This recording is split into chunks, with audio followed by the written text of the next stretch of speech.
இந்த படகோட்டி நீலன் மிக கெட்டிக்காரன்.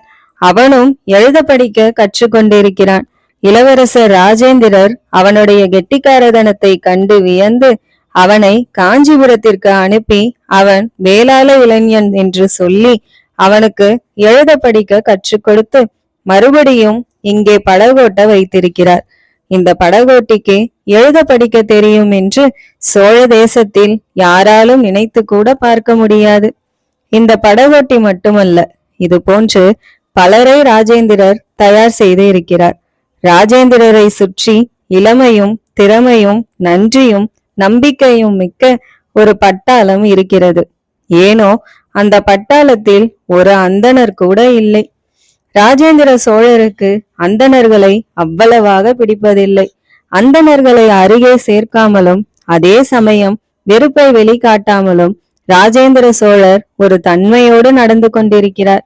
அவ்விதமே நடந்து கொள்ள வேண்டும் என்று தன் வீரர்களுக்கும் உத்தரவிட்டிருக்கிறார்.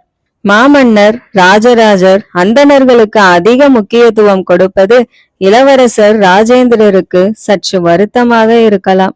அல்லது மாமன்னர் ராஜராஜர் கொடுக்கும் சலுகைகளை அதிக அளவில் பயன்படுத்தி கொண்டு மற்றவர்களை காட்டிலும் தங்களை உயர்வாக நினைக்கின்ற அந்தணர்களின் போக்கு பிடிக்காமல் அவர்கள் மீது கோபமாக இருக்கலாம். அல்லது இளவரசர் ஆதித்த கரிகாலனுடைய மரணத்திற்கு காரணம் உடையார்குடியை சேர்ந்த அந்தணர்கள் தான்.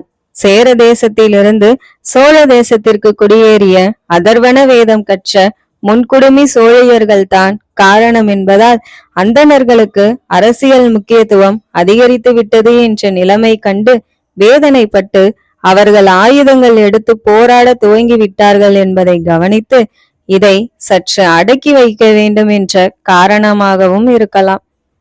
சேர தேசத்து அந்தணர்களை மாமன்னர் ராஜராஜர் உடையார்குடியிலிருந்து நிலம் பறித்து துரத்தி அனுப்பி பிறகு காந்தலூரில் வைத்து அவர்களை சர்வநாசம் செய்த பிறகும் கூட அந்தணர்களை பற்றிய வெறுப்பு அரச குடும்பத்தாரிடையே குறையவில்லை.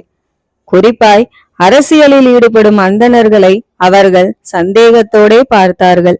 அப்படி பார்த்தால் இன்று அரசியலில் பிரகாசமாக இருக்கின்ற அந்தணர் ராஜராஜரின் சேனாதிபதியான கிருஷ்ணன் ராமன் என்கிற பிரம்மராயர். அமன்குடியை சேர்ந்த அந்த அந்தணர் பெரும் சொத்துக்காரர், மிக திறமையானவர், சோழ தேசத்திற்காக பல தியாகங்கள் செய்தவர். ஆனாலும் சமீபத்திய அந்தணர் எதிர்ப்பு போக்கு அவர் மீதும் படிந்து அவரையும்